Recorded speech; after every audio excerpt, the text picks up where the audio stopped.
Ja olemegi jõudnud oma 2-päevase koolituspäeva lõppu.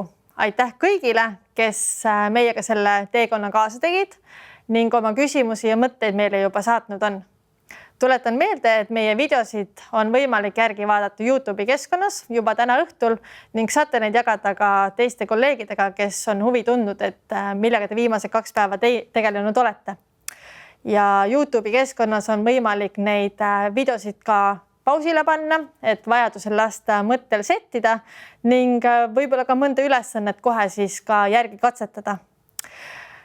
T-hüppe tugiprogramm on nüüd ametlikult alanud ning me loodame, et tulete meiega kaasa, et siis suurte muutuste ajastul, mil meie ümber on nii palju määramatust, üheskoos leida head lahendused, kuidas meie õpilaste õppimist parimal viisil toetada ning õpetamispraktikaid ja kokkuleppeid vajadusel ümber mõtestada.